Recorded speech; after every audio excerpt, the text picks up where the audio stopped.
The Woman in White, by Wilkie. Part 10. The story continued by Walter Hartright. I open a new page. I advance my narrative by 1 week.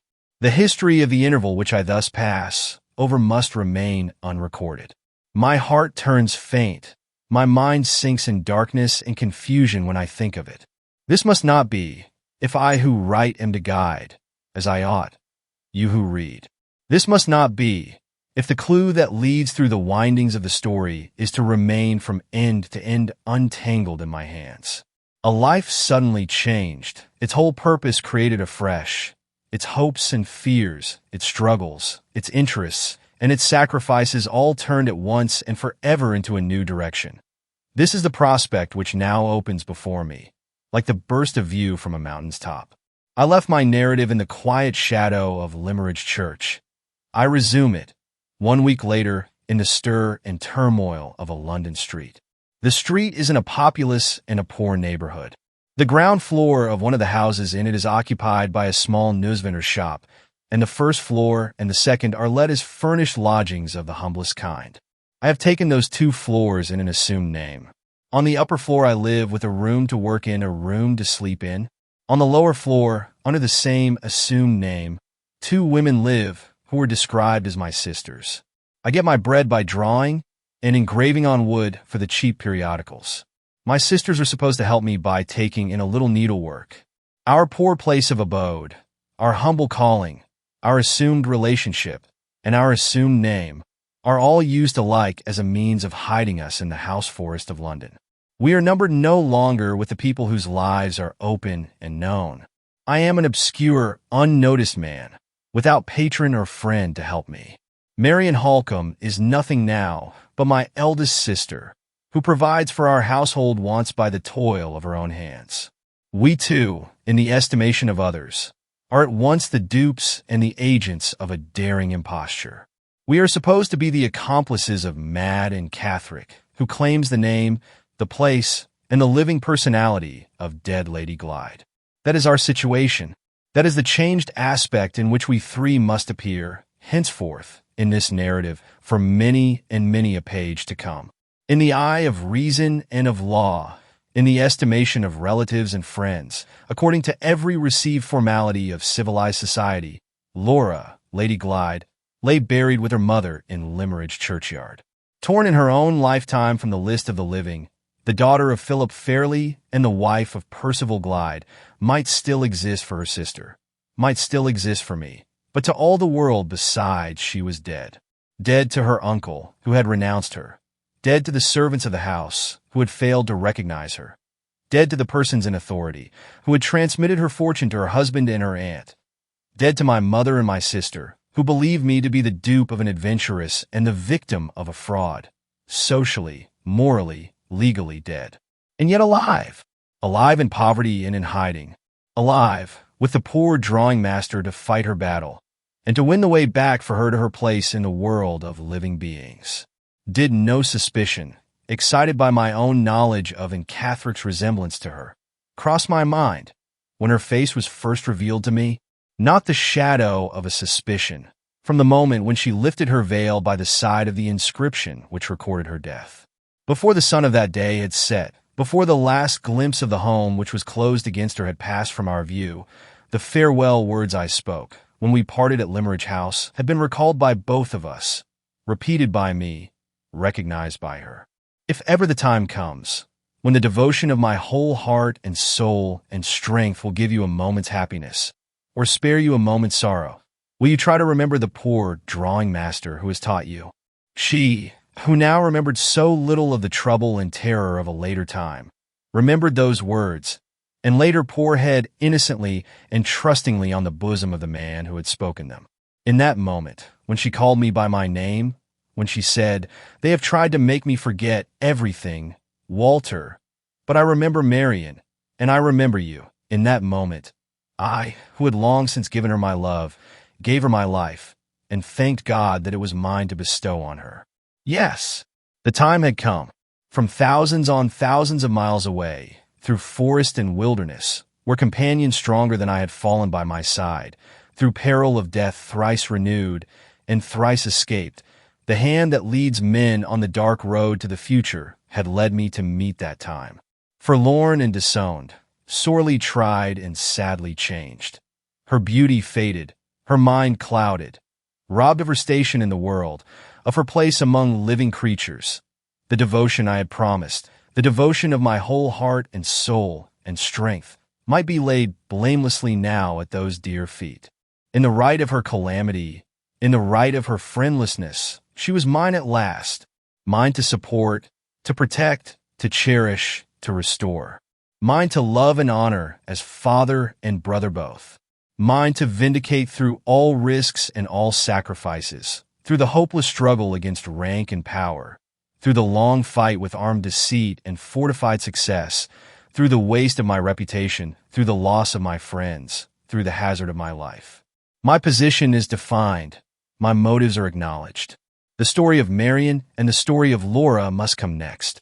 I shall relate both narratives, not in the words, often interrupted, often inevitably confused, of the speakers themselves, but in the words of the brief, plain, studiously simple abstract which I committed to writing for my own guidance, and for the guidance of my legal advisor. So the tangled web will be most speedily and most intelligibly unrolled. The story of Marion begins where the narrative of the housekeeper at Blackwater Park left off. On Lady Glyde's departure from her husband's house, the fact of that departure, and the necessary statement of the circumstances under which it had taken place, were communicated to Miss Holcombe by the housekeeper. It was not till some days afterwards, how many days exactly Mrs. Michelson, in the absence of any written memorandum on the subject, could not undertake to say, that a letter arrived from Madame Fosco announcing Lady Glyde's sudden death in Count Fosco's house. The letter avoided mentioning dates, and left it to Mrs. Michelson's discretion to break the news at once to Miss Holcombe, or to defer doing so until that lady's health should be more firmly established. Having consulted Mr. Dawson, who had been himself delayed by ill health in resuming his attendance at Blackwater Park, Mrs. Michelson, by the doctor's advice, and in the doctor's presence, communicated the news, either on the day when the letter was received, or on the day after. It is not necessary to dwell here upon the effect which the intelligence of Lady Glyde's sudden death produced on her sister. It is only useful to the present purpose to say that she was not able to travel for more than 3 weeks afterwards. At the end of that time, she proceeded to London accompanied by the housekeeper. They parted there, Mrs. Michelson previously informing Miss Holcombe of her address, in case they might wish to communicate at a future period. On parting with the housekeeper, Miss Holcombe went at once to the office of Messrs. Gilmore and Curl to consult with the latter gentleman in Mr. Gilmore's absence. She mentioned to Mr. Curl what she had thought it desirable to conceal from everyone else, Mrs. Michelson included, her suspicion of the circumstances under which Lady Glyde was said to have met her death. Mr. Curl, who had previously given friendly proof of his anxiety to serve Miss Holcombe, at once undertook to make such inquiries as the delicate and dangerous nature of the investigation proposed to him would permit. To exhaust this part of the subject before going farther, it may be mentioned that Count Fosco offered every facility to Mr. Curl, on that gentleman stating that he was sent by Miss Holcombe to collect such particulars as had not yet reached her of Lady Glyde's decease.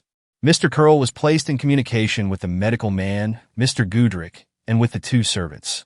In the absence of any means of ascertaining the exact date of Lady Glyde's departure from Blackwater Park, the result of the doctor's and the servants' evidence, and of the volunteered statements of Count Fosco and his wife, was conclusive to the mind of Mr. Curl. He could only assume that the intensity of Miss Holcombe's suffering, under the loss of her sister, had misled her judgment in a most deplorable manner, and he wrote her word that the shocking suspicion to which he had alluded in his presence was, in his opinion, destitute of the smallest fragment of foundation in truth. Thus the investigation by Mr. Gilmore's partner began and ended. Meanwhile, Miss Holcombe had returned to Limmeridge House, and had there collected all the additional information which she was able to obtain. Mr. Fairley had received his first intimation of his niece's death from his sister, Madame Fosco, this letter also not containing any exact reference to dates. He had sanctioned his sister's proposal that the deceased lady should be laid in her mother's grave in Limmeridge churchyard. Count Fosco had accompanied the remains to Cumberland, and had attended the funeral at Limmeridge, which took place on the 30th of July. It was followed, as a mark of respect by all the inhabitants of the village and the neighborhood.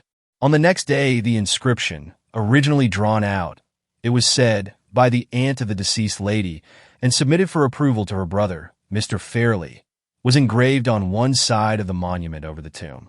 On the day of the funeral, and for one day after it, Count Fosco had been received as a guest at Limmeridge House, but no interview had taken place between Mr. Fairley and himself, by the former gentleman's desire. They had communicated by writing, and through this medium Count Fosco had made Mr. Fairley acquainted with the details of his niece's last illness and death. The letter presenting this information added no new facts to the facts already known, but one very remarkable paragraph was contained in the postscript.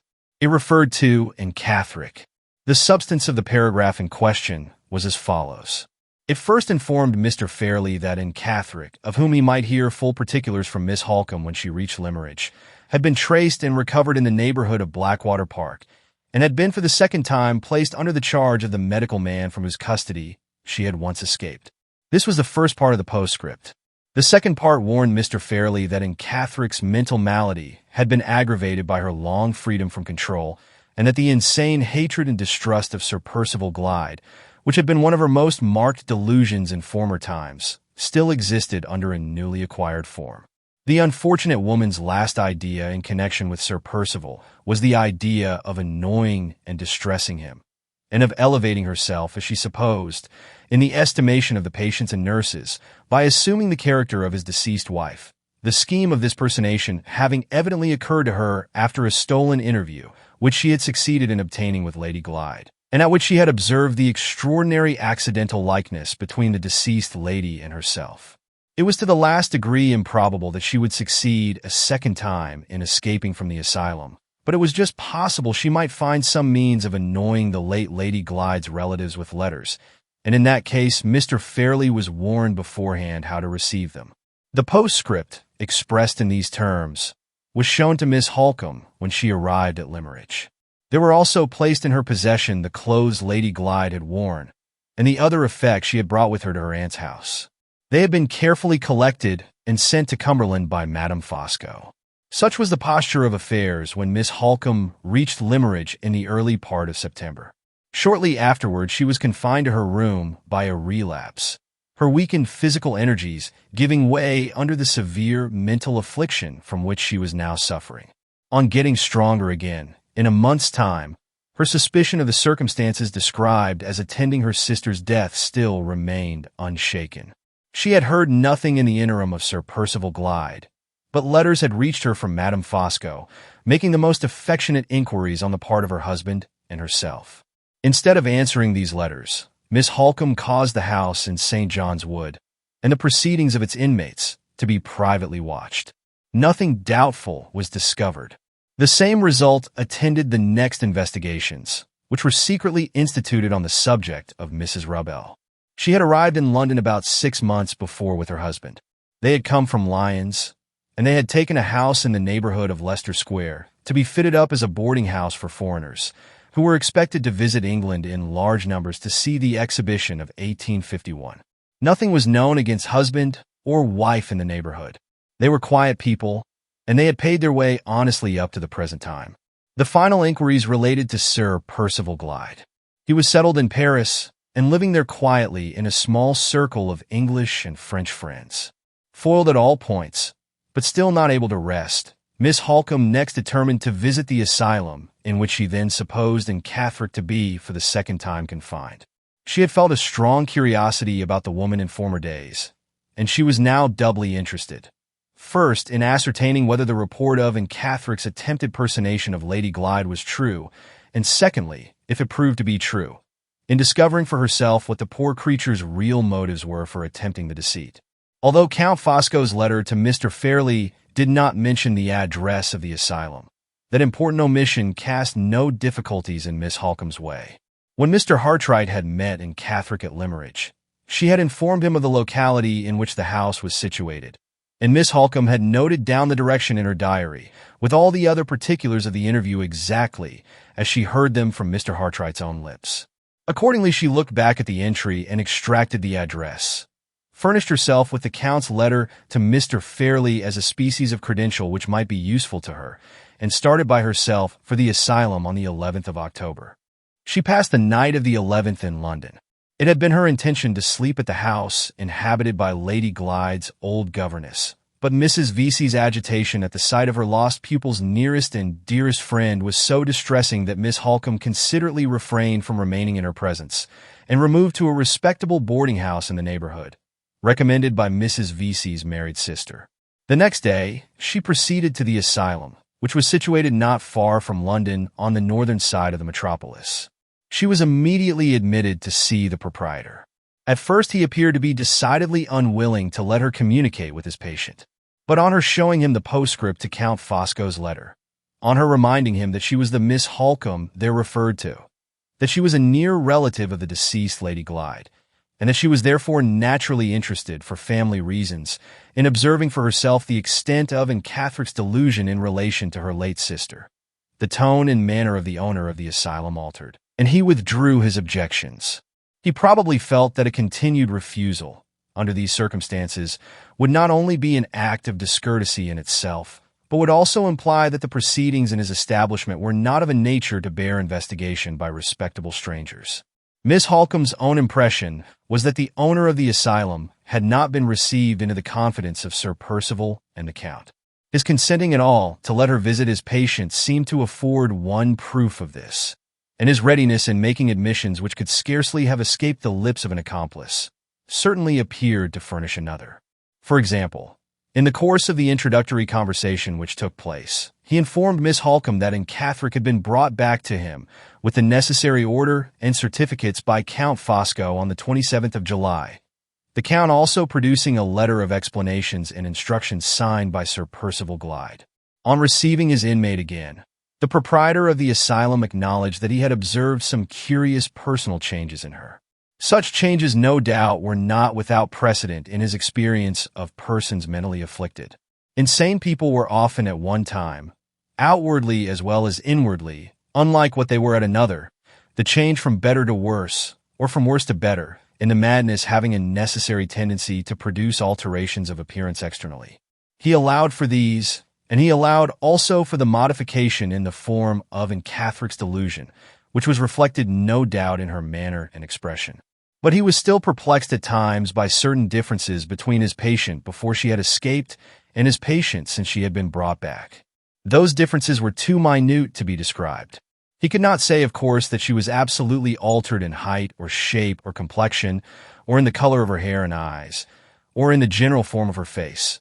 The change was something that he felt more than something that he saw. In short, the case had been a puzzle from the first, and one more perplexity was added to it now. It cannot be said that this conversation led to the result of even partially preparing Miss Holcombe's mind for what was to come, but it produced, nevertheless, a very serious effect upon her.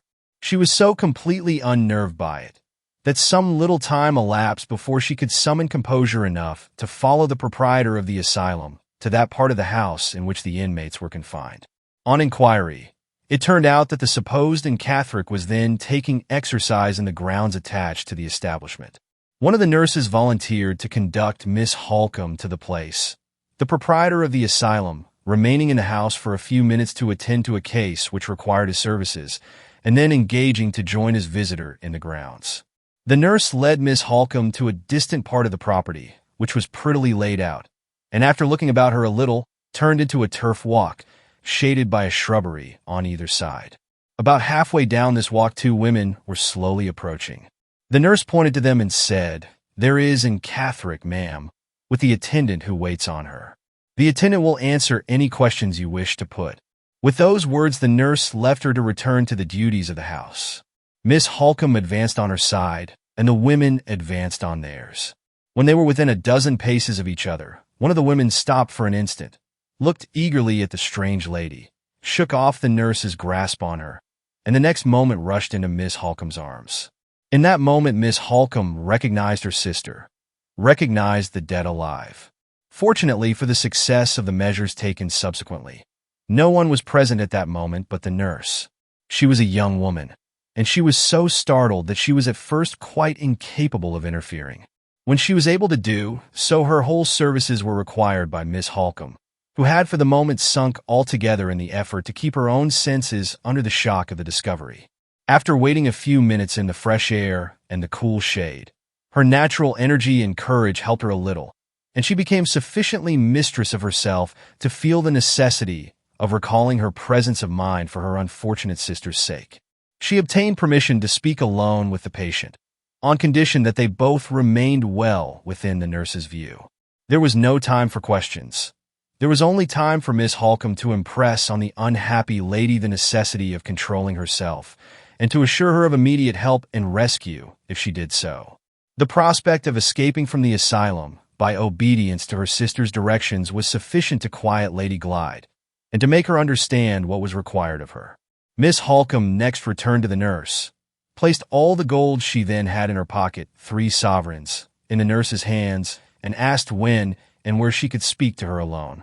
The woman was at first surprised and distrustful, but on Miss Holcomb's declaring that she only wanted to put some questions which she was too much agitated to ask at that moment, and that she had no intention of misleading the nurse into any dereliction of duty, the woman took the money and proposed 3 o'clock on the next day as the time for the interview. She might then slip out for half an hour, after the patients had dined, and she would meet the lady in a retired place, outside the high north wall which screened the grounds of the house. Miss Holcomb had only time to assent, and to whisper to her sister that she should hear from her on the next day, when the proprietor of the asylum joined them. He noticed his visitor's agitation, which Miss Holcomb accounted for by saying that her interview with Catherick had a little startled her at first.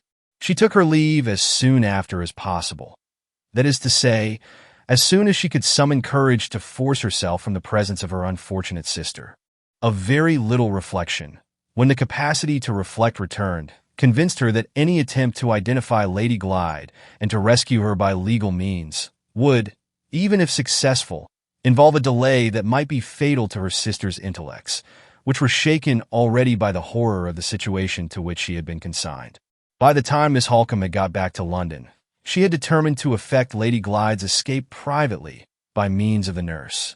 She went at once to her stockbroker and sold out of the funds all the little property she possessed, amounting to rather less than £700. Determined, if necessary, to pay the price of her sister's liberty with every farthing she had in the world, she repaired the next day, having the whole sum about her in banknotes, to her appointment outside the asylum wall. The nurse was there. Miss Holcomb approached the subject cautiously by many preliminary questions.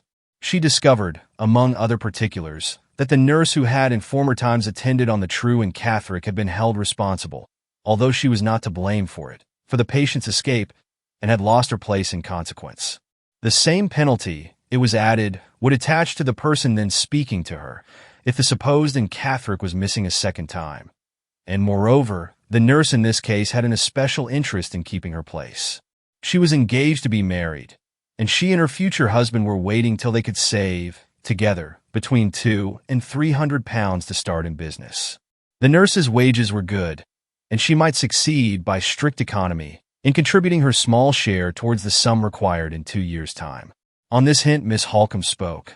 She declared that the supposed Catherick was nearly related to her, that she had been placed in the asylum under a fatal mistake, and that the nurse would be doing a good and a Christian action in being the means of restoring them to one another. Before there was time to start a single objection, Miss Holcomb took 4 banknotes of £100 each from her pocketbook and offered them to the woman, as a compensation for the risk she was to run, and for the loss of her place. The nurse hesitated, through sheer incredulity and surprise. Miss Holcomb pressed the point on her firmly. "You will be doing a good action," she repeated. "You will be helping the most injured and unhappy woman alive. There is your marriage portion for a reward. Bring her safely to me here, and I will put these 4 banknotes into your hand before I claim her. Will you give me a letter saying those words, which I can show to my sweetheart when he asks how I got the money?" inquired the woman. "I will bring the letter with me, ready written and signed," answered Miss Holcomb. "Then I'll risk it," said the nurse. "When?" "Tomorrow." It was hastily agreed between them that Miss Holcomb should return early the next morning and wait out of sight among the trees, always, however, keeping near the quiet spot of ground under the north wall. The nurse could fix no time for her appearance, caution requiring that she should wait and be guided by circumstances. On that understanding, they separated. Miss Holcomb was at her place, with the promised letter and the promised banknotes, before 10 the next morning. She waited more than an hour and a half. At the end of that time, the nurse came quickly round the corner of the wall, holding Lady Glyde by the arm. The moment they met, Miss Holcomb put the banknotes and the letter into her hand, and the sisters were united again. The nurse had dressed Lady Glyde, with excellent forethought, in a bonnet, veil, and shawl of her own. Miss Holcomb only detained her to suggest a means of turning the pursuit in a false direction, when the escape was discovered at the asylum. She was to go back to the house, to mention in the hearing of the other nurses that Catherine had been inquiring latterly about the distance from London to Hampshire, to wait till the last moment, before discovery was inevitable, and then to give the alarm that and was missing. The supposed inquiries about Hampshire, when communicated to the owner of the asylum, would lead him to imagine that his patient had returned to Blackwater Park, under the influence of the delusion which made her persist in asserting herself to be Lady Glyde, and the first pursuit would, in all probability, be turned in that direction. The nurse consented to follow these suggestions, the more readily as they offered her the means of securing herself against any worse consequences than the loss of her place, by remaining in the asylum, and so maintaining the appearance of innocence, at least. She at once returned to the house, and Miss Holcomb lost no time in taking her sister back with her to London. They caught the afternoon train to Carlisle the same afternoon, and arrived at Limmeridge, without accident or difficulty of any kind, that night. During the latter part of their journey, they were alone in the carriage, and Miss Holcomb was able to collect such remembrances of the past as her sister's confused and weakened memory was able to recall. The terrible story of the conspiracy so obtained was presented in fragments, sadly incoherent in themselves, and widely detached from each other. Imperfect as the revelation was, it must nevertheless be recorded here before this explanatory narrative closes with the events of the next day at Limmeridge House. Lady Glyde's recollection of the events which followed her departure from Blackwater Park began with her arrival at the London terminus of the South Western Railway. She had omitted to make a memorandum beforehand of the day on which she took the journey. All hope of fixing that important date by any evidence of hers, or of Mrs. Michelson's, must be given up for lost. On the arrival of the train, at the platform, Lady Glyde found Count Fosco waiting for her. He was at the carriage door as soon as the porter could open it. The train was unusually crowded, and there was great confusion in getting the luggage. Some person whom Count Fosco brought with him procured the luggage which belonged to Lady Glyde. It was marked with her name. She drove away alone with the Count in a vehicle which she did not particularly notice at the time. Her first question, on leaving the terminus, referred to Miss Holcomb. The Count informed her that Miss Holcomb had not yet gone to Cumberland, after consideration having caused him to doubt the prudence of her taking so long a journey without some days' previous rest. Lady Glyde next inquired whether her sister was then staying in the Count's house. Her recollection of the answer was confused, her only distinct impression in relation to it being that the Count declared he was then taking her to see Miss Holcomb. Lady Glyde's experience of London was so limited that she could not tell, at the time, through what streets they were driving. But they never left the streets, and they never passed any gardens or trees. When the carriage stopped, it stopped in a small street behind a square in which there were shops and public buildings and many people. From these recollections, of which Lady Glyde was certain, it seems quite clear that Count Fosco did not take her to his own residence in the suburb of St. John's Wood.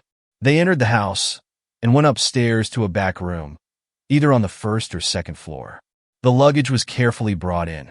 A female servant opened the door, and a man with a dark beard, apparently a foreigner, met them in the hall, and with great politeness showed them the way upstairs. In answer to Lady Glyde's inquiries, the Count assured her that Miss Holcomb was in the house, and that she should be immediately informed of her sister's arrival. He and the foreigner then went away and left her by herself in the room. It was poorly furnished as a sitting room, and it looked out on the backs of houses. The place was remarkably quiet. No footsteps went up or down the stairs. She only heard in the room beneath her a dull, rumbling sound of men's voices talking. Before she had been long left alone, the Count returned, to explain that Miss Holcomb was then taking rest and could not be disturbed for a little while. He was accompanied into the room by a gentleman, an Englishman, whom he begged to present as a friend of his. After this singular introduction, in the course of which no names, to the best of Lady Glyde's recollection, had been mentioned, she was left alone with the stranger. He was perfectly civil, but he startled and confused her by some odd questions about herself, and by looking at her, while he asked them in a strange manner. After remaining a short time, he went out, and a minute or two afterwards a second stranger, also an Englishman, came in. This person introduced himself as another friend of Count Fosco's, and he, in his turn, looked at her very oddly and asked some curious questions, never, as well as she could remember, addressing her by name, and going out again, after a little while, like the first man. By this time she was so frightened about herself, and so uneasy about her sister, that she had thoughts of venturing downstairs again, and claiming the protection and assistance of the only woman she had seen in the house, the servant who answered the door. Just as she had risen from her chair, the Count came back into the room. The moment he appeared, she asked anxiously how long the meeting between her sister and herself was to be still delayed. At first he returned an evasive answer, but on being pressed, he acknowledged with great apparent reluctance that Miss Holcomb was by no means so well as he had hitherto represented her to be. His tone and manner in making this reply so alarmed Lady Glyde, or rather so painfully increased the uneasiness which she had felt in the company of the two strangers, that a sudden faintness overcame her, and she was obliged to ask for a glass of water. The Count called from the door for water, and for a bottle of smelling salts. Both were brought in by the foreign-looking man with the beard. The water, when Lady Glyde attempted to drink it, had so strange a taste that it increased her faintness, and she hastily took the bottle of salts from Count Fosco and smelled at it. Her head became giddy on the instant.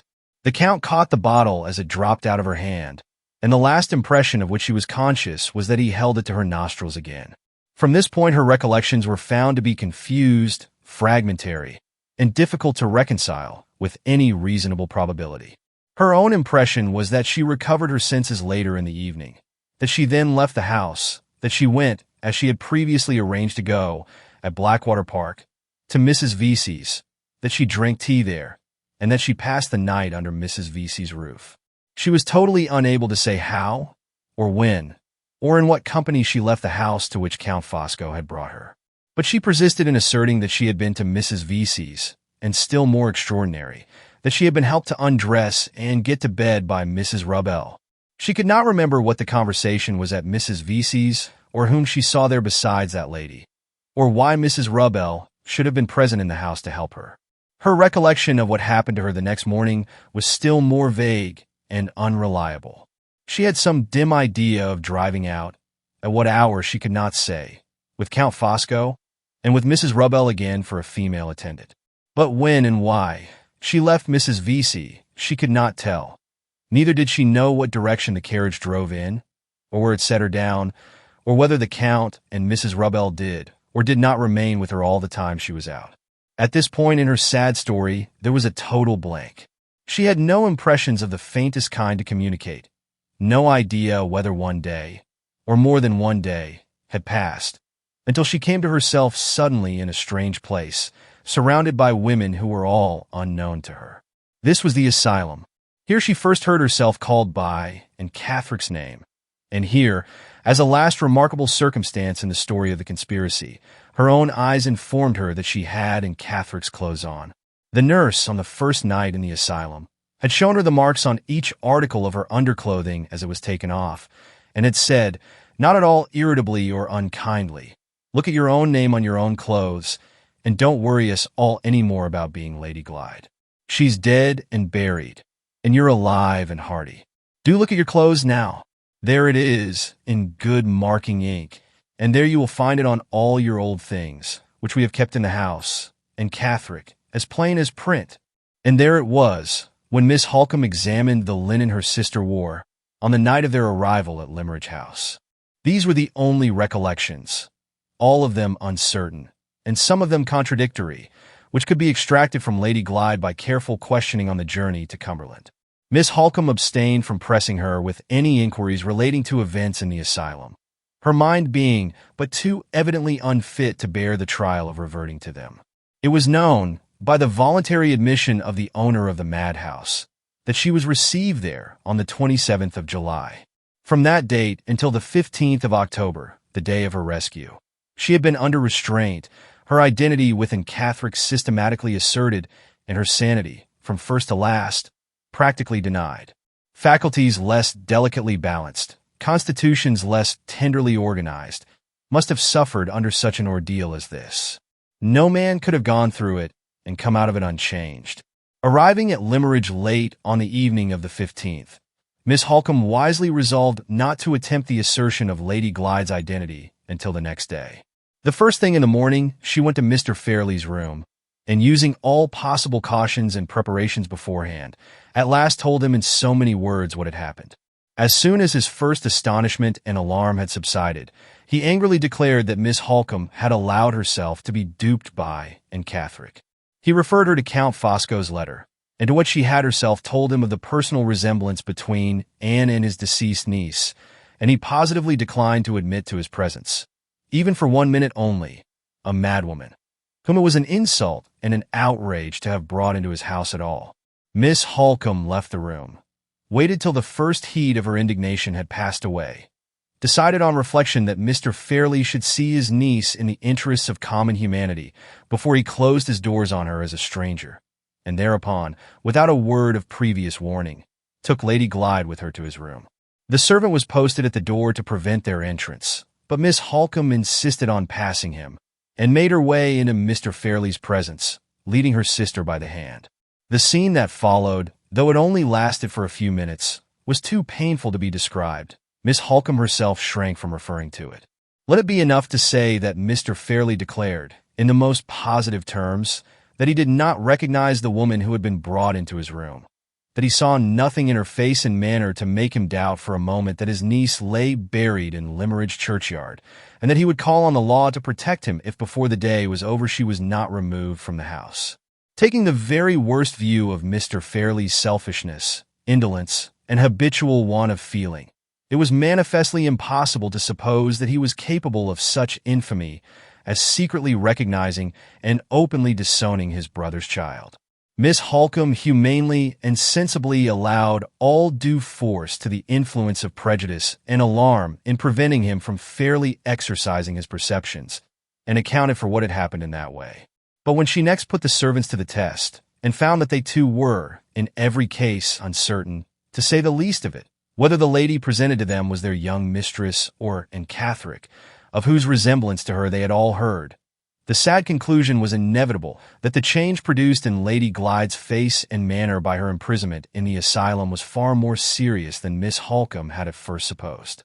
The vile deception which had asserted her death defied exposure even in the house where she was born and among the people with whom she had lived. In a less critical situation, the effort need not have been given up as hopeless even yet. For example, the maid Fanny, who happened to be then absent from Limeridge, was expected back in 2 days, and there would be a chance of gaining her recognition to start with, seeing that she had been in much more constant communication with her mistress, and had been much more heartily attached to her than the other servants. Again, Lady Glyde might have been privately kept in the house or in the village to wait until her health was a little recovered and her mind was a little steadied again. When her memory could be once more trusted to serve her, she would naturally refer to persons and events in the past with a certainty and a familiarity which no impostor could simulate, and so the fact of her identity, which her own appearance had failed to establish, might subsequently be proved, with time to help her, by the surer test of her own words. But the circumstances under which she had regained her freedom rendered all recourse to such means as these simply impracticable. The pursuit from the asylum, diverted to Hampshire for the time only, would infallibly next take the direction of Cumberland. The persons appointed to seek the fugitive might arrive at Limeridge House at a few hours' notice, and in Mr. Fairley's present temper of mind, they might count on the immediate exertion of his local influence and authority to assist them. The commonest consideration for Lady Glyde's safety forced on Miss Holcomb the necessity of resigning the struggle to do her justice, and of removing her at once from the place of all others that was now most dangerous to her, the neighborhood of her own home. An immediate return to London was the first and wisest measure of security which suggested itself. In the great city, all traces of them might be most speedily and most surely effaced. There were no preparations to make, no farewell words of kindness to exchange with anyone. On the afternoon of that memorable day of the 16th, Miss Holcombe roused her sister to a last exertion of courage, and without a living soul to wish them well at parting, the two took their way into the world alone, and turned their backs forever on Limmeridge House. They had passed the hill above the churchyard, when Lady Glyde insisted on turning back to look her last at her mother's grave. Miss Holcombe tried to shake her resolution, but in this one instance tried in vain. She was immovable, her dim eyes lit with a sudden fire, and flashed through the veil that hung over them. Her wasted fingers strengthened moment by moment round the friendly arm by which they had held so listlessly till this time. I believe in my soul that the hand of God was pointing their way back to them, and that the most innocent and the most afflicted of his creatures was chosen in that dread moment to see it. They retraced their steps to the burial ground, and by that act sealed the future of our 3 lives. This was the story of the past, the story so far as we knew it then. 2 obvious conclusions presented themselves to my mind after hearing it. In the first place, I saw darkly what the nature of the conspiracy had been, how chances had been watched, and how circumstances had been handled to ensure impunity to a daring and an intricate crime. While all details were still a mystery to me, the vile manner in which the personal resemblance between the woman in white and Lady Glyde had been turned to account was clear beyond a doubt. It was plain that Catherine had been introduced into Count Fosco's house as Lady Glyde. It was plain that Lady Glyde had taken the dead woman's place in the asylum, the substitution having been so managed as to make innocent people, the doctor and the 2 servants certainly, and the owner of the madhouse in all probability, accomplices in the crime. The second conclusion came as the necessary consequence of the first. We 3 had no mercy to expect from Count Fosco and Sir Percival Glyde. The success of the conspiracy had brought with it a clear gain to those 2 men of £30,000, 20,000 to one, 10,000 to the other through his wife.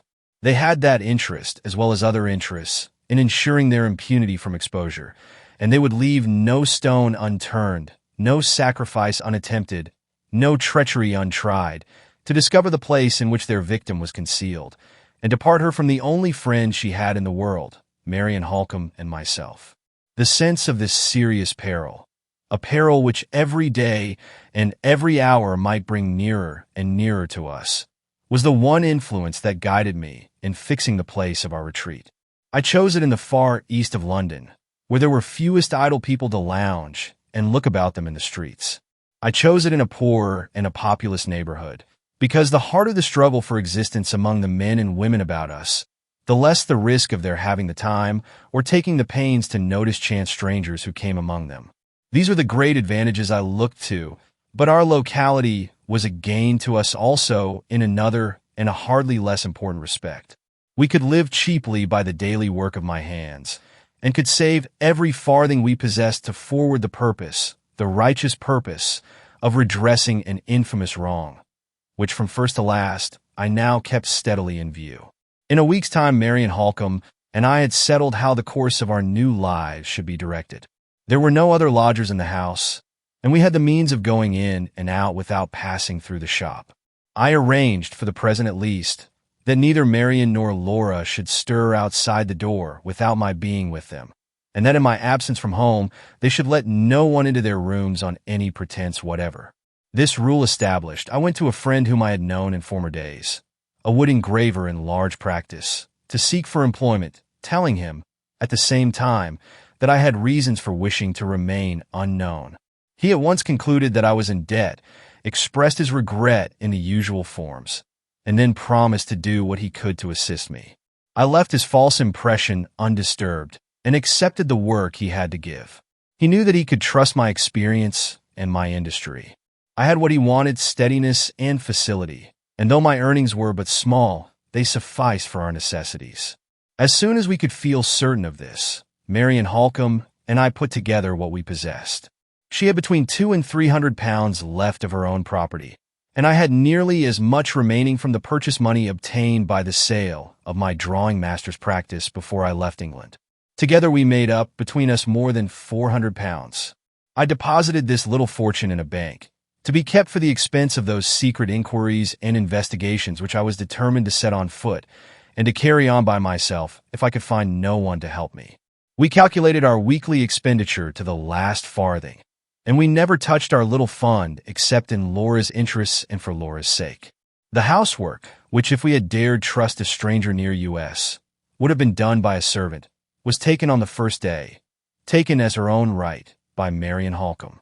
"What a woman's hands are fit for," she said, early and late, "these hands of mine shall do." They trembled as she held them out. The wasted arms told their sad story of the past, as she turned up the sleeves of the poor plain dress that she wore for safety's sake, but the unquenchable spirit of the woman burnt bright in her even yet. I saw the big tears rise thick in her eyes and fall slowly over her cheeks as she looked at me. She dashed them away with a touch of her old energy, and smiled with a faint reflection of her old good spirits. "Don't doubt my courage, Walter," she pleaded. "It's my weakness that cries, not me. The housework shall conquer it if I can't." And she kept her word. The victory was won when we met in the evening, and she sat down to rest. Her large, steady black eyes looked at me, with a flash of their bright firmness of bygone days. "I'm not quite broken down yet," she said. "I am worth trusting with my share of the work." Before I could answer, she added in a whisper, "And worth trusting with my share in the risk and the danger too. Remember that, if the time comes—" I did remember it when the time came.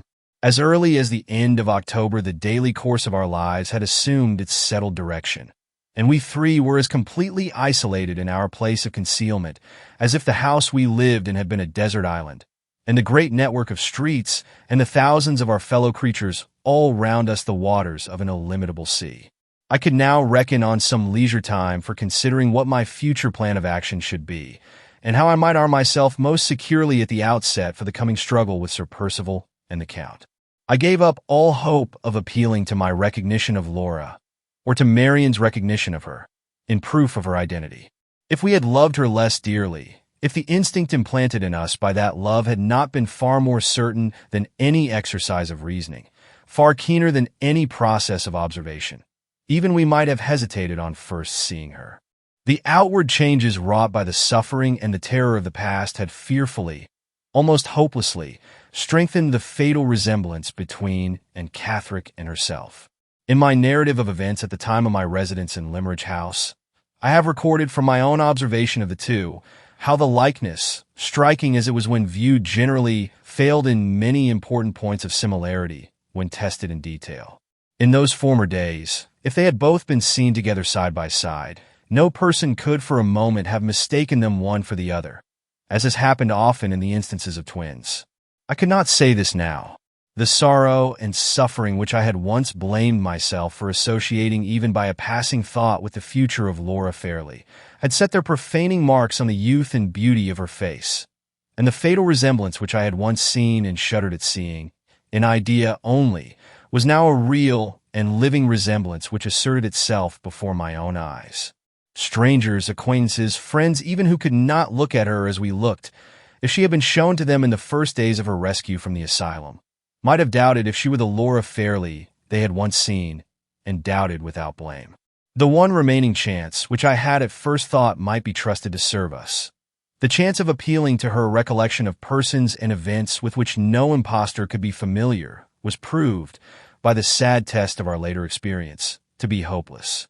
Every little caution that Marian and I practiced towards her, every little remedy we tried to strengthen and steady slowly the weakened, shaken faculties, was a fresh protest in itself against the risk of turning her mind back on the troubled and the terrible past. The only events of former days which we ventured on encouraging her to recall were the little trivial domestic events of that happy time at Limmeridge, when I first went there and taught her to draw. The day when I roused those remembrances by showing her the sketch of the summer house which she had given me on the morning of our farewell, and which had never been separated from me since, was the birthday of our first hope. Tenderly and gradually, the memory of the old walks and drives dawned upon her, and the poor weary pining eyes looked at Marian and at me with a new interest, with a faltering thoughtfulness in them, which from that moment we cherished and kept alive. I bought her a little box of colors and a sketchbook like the old sketchbook which I had seen in her hands on the morning that we first met. Once again, once again, at spare hours saved from my work, in the dull London light, in the poor London room, I sat by her side to guide the faltering touch, to help the feeble hand. Day by day, I raised and raised the new interest till its place in the blank of her existence was at last assured, till she could think of her drawing and talk of it, and patiently practice it by herself, with some faint reflection of the innocent pleasure in my encouragement, the growing enjoyment in her own progress, which belonged to the lost life and the lost happiness of past days. We helped her mind slowly by this simple means. We took her out between us to walk on fine days, in a quiet old city square near at hand, where there was nothing to confuse or alarm her. We spared a few pounds from the fund at the banker's to get her wine, and the delicate strengthening food that she required. We amused her in the evenings with children's games at cards, with scrapbooks full of prints which I borrowed from the engraver who employed me. By these, and other trifling attentions like them, we composed her and steadied her, and hoped all things, as cheerfully as we could from time and care, and love that never neglected and never despaired of her. But to take her mercilessly from seclusion and repose, to confront her with strangers, or with acquaintances who were little better than strangers, to rouse the painful impressions of her past life which we had so carefully hushed to rest. This, even in her own interests, we dared not do. Whatever sacrifices it cost, whatever long, weary, heartbreaking delays it involved, the wrong that had been inflicted on her, if mortal means could grapple it, must be redressed without her knowledge and without her help. This resolution settled, it was next necessary to decide how the first risk should be ventured and what the first proceedings should be. After consulting with Marian, I resolved to begin by gathering together as many facts as could be collected, then to ask the advice of Mr. Curl, whom we knew we could trust, and to ascertain from him, in the first instance, if the legal remedy lay fairly within our reach. I owed it to Laura's interest not to stake her whole future on my own unaided exertions, so long as there was the faintest prospect of strengthening our position by obtaining reliable assistance of any kind. The first source of information to which I applied was the journal kept at Blackwater Park by Marian Halcombe. There were passages in this diary relating to myself which she thought it best that I should not see. Accordingly, she read to me from the manuscript, and I took the notes I wanted as she went on. We could only find time to pursue this occupation by sitting up late at night. 3 nights were devoted to the purpose, and were enough to put me in possession of all that Marian could tell. My next proceeding was to gain as much additional evidence as I could procure from other people without exciting suspicion. I went myself to Mrs. Vesey to ascertain if Laura's impression of having slept there was correct or not. In this case, from consideration for Mrs. Vesey's age and infirmity, and in all subsequent cases of the same kind from considerations of caution, I kept our real position a secret, and was always careful to speak of Laura as the late Lady Glyde. Mrs. Vesey's answer to my inquiries only confirmed the apprehensions which I had previously felt. Laura had certainly written to say she would pass the night under the roof of her old friend, but she had never been near the house. Her mind in this instance, and as I feared, in other instances besides, confusedly presented to her something which she had only intended to do in the false light of something which she had really done. The unconscious contradiction of herself was easy to account for in this way, but it was likely to lead to serious results. It was a stumble on the threshold at starting. It was a flaw in the evidence which told fatally against us. When I next asked for the letter which Laura had written to Mrs. Vesey from Blackwater Park, it was given to me without the envelope, which had been thrown into the wastepaper basket, and long since destroyed. In the letter itself, no date was mentioned, not even the day of the week. It only contained these lines: "Dearest Mrs. Vesey, I am in sad distress and anxiety, and I may come to your house tomorrow night and ask for a bed. I can't tell you what is the matter in this letter. I write it in such fear of being found out that I can fix my mind on nothing.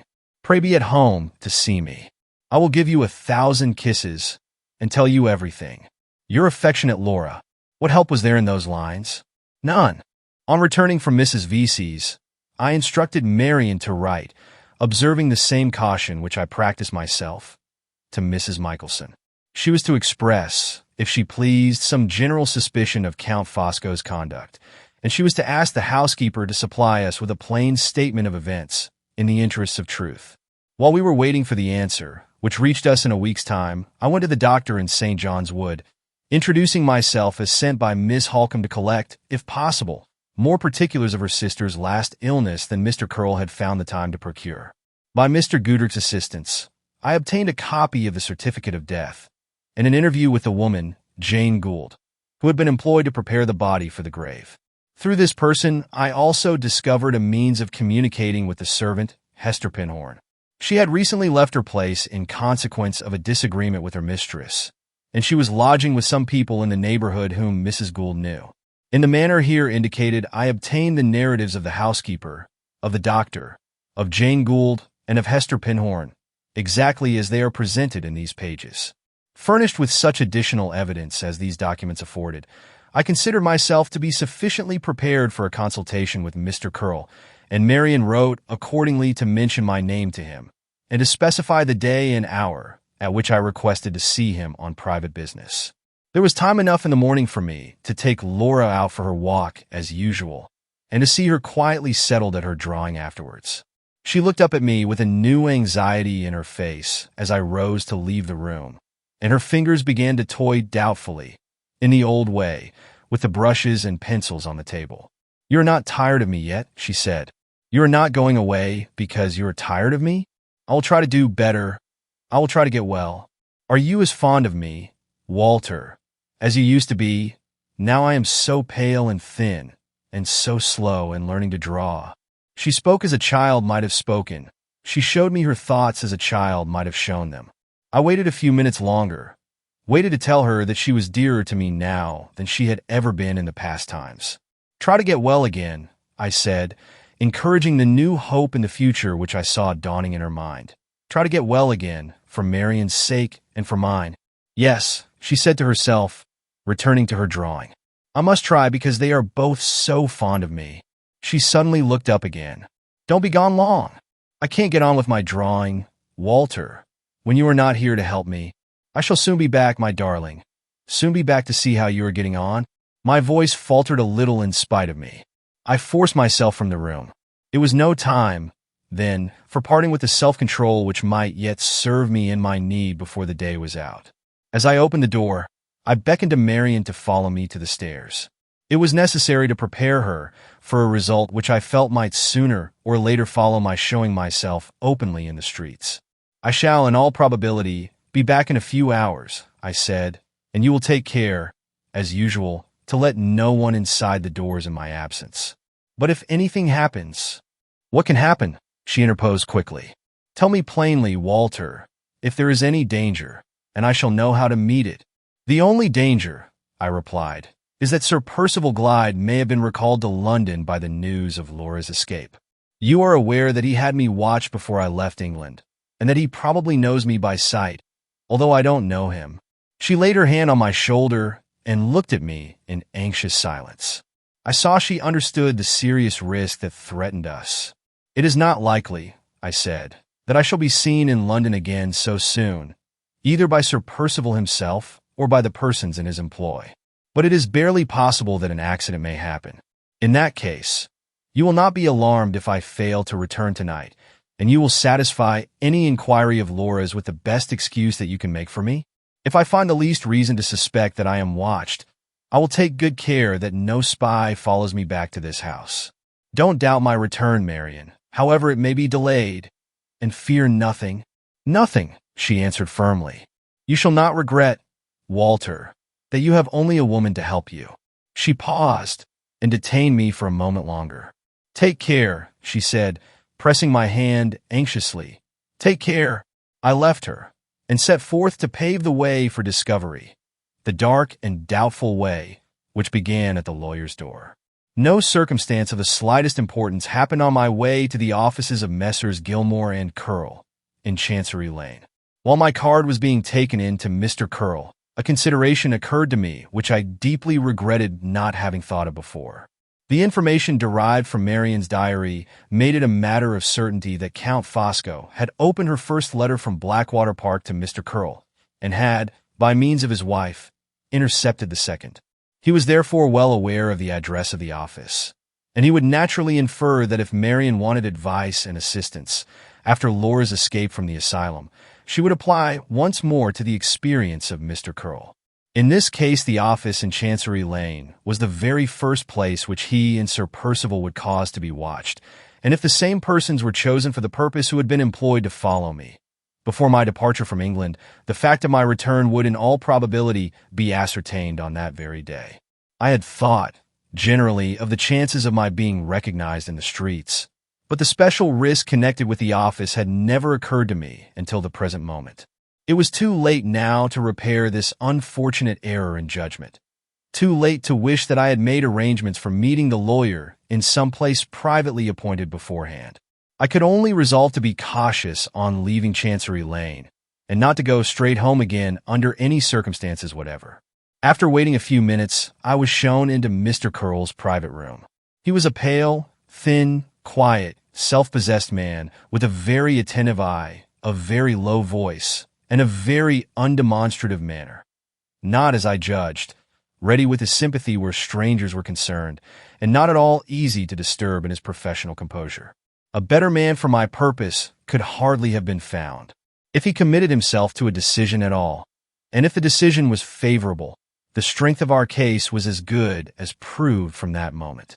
Before I enter on the business which brings me here, I said, I ought to warn you, Mr. Curl, that the shortest statement I can make of it may occupy some little time.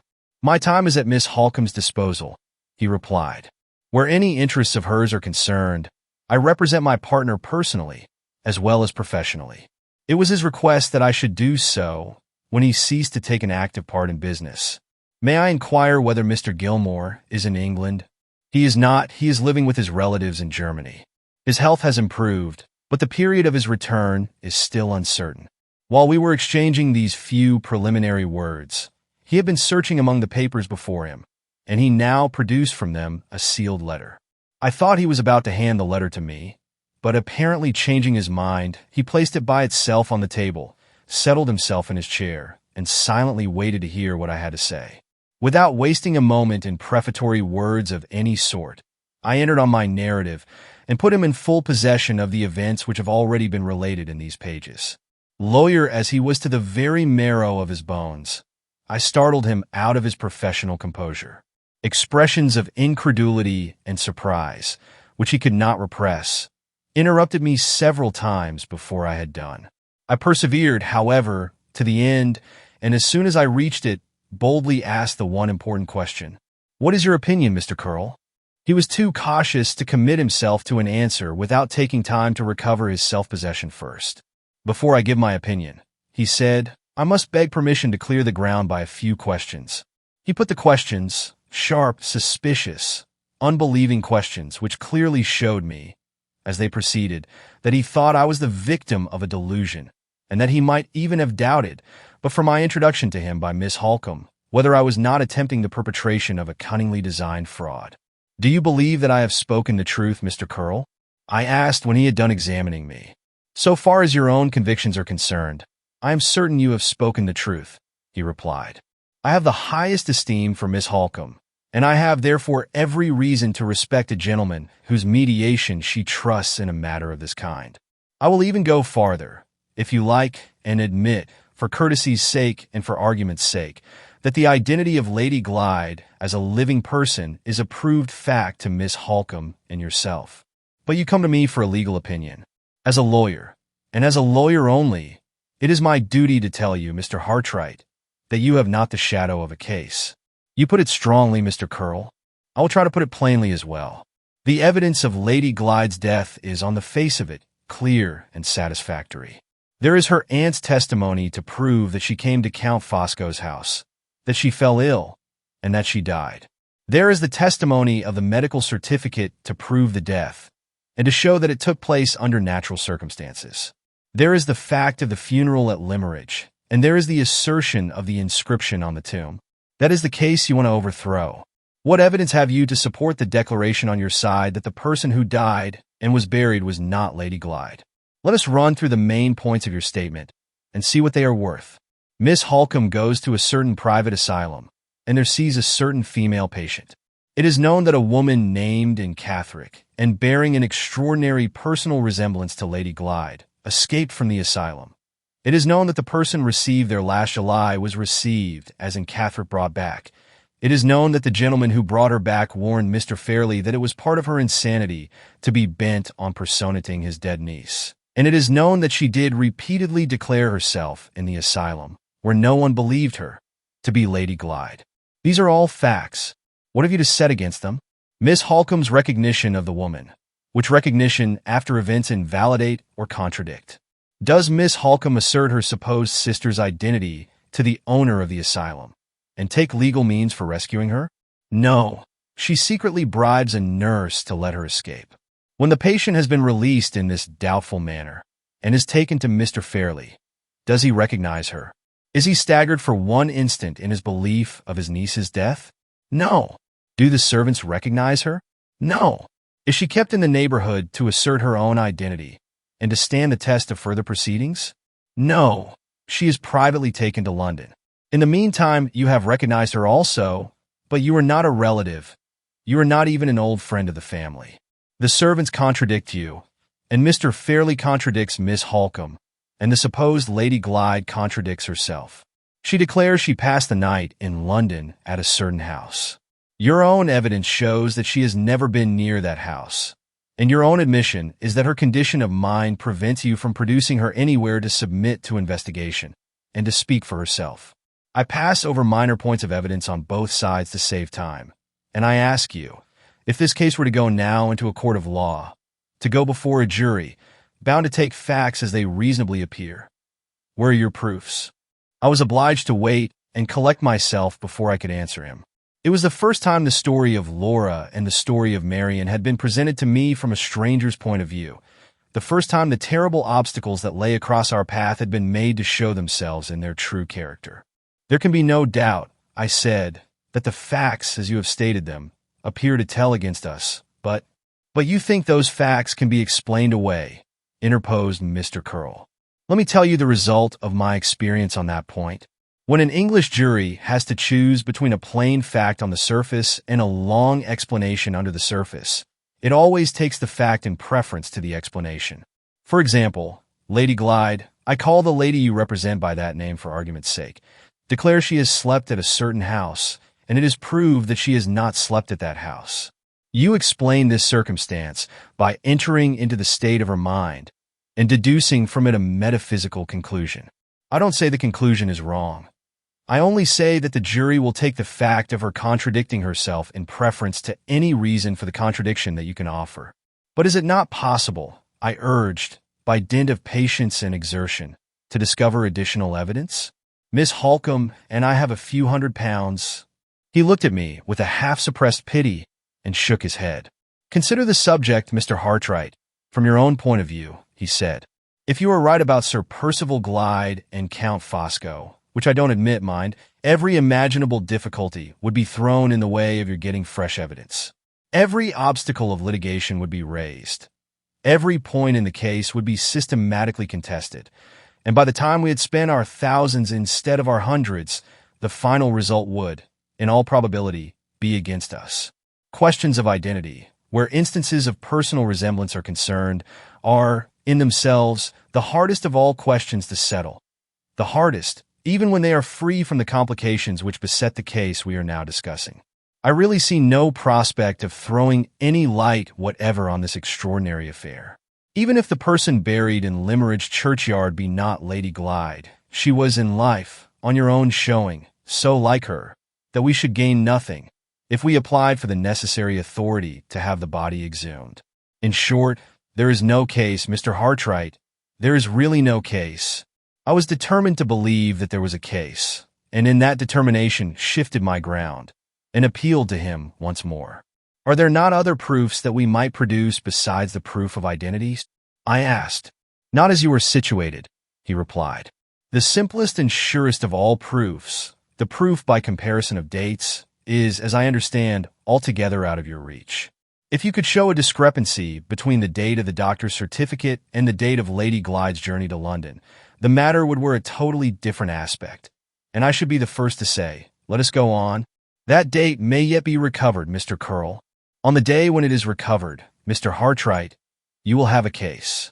If you have any prospect at this moment of getting at it, tell me, and we shall see if I can advise you." I considered. The housekeeper could not help us. Laura could not help us. Marion could not help us.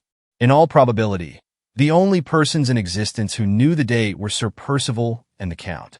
"I can think of no means of ascertaining the date at present," I said, "because I can think of no persons who are sure to know it, but Count Fosco and Sir Percival Glyde." Mr. Curl's calmly attentive face relaxed, for the first time, into a smile.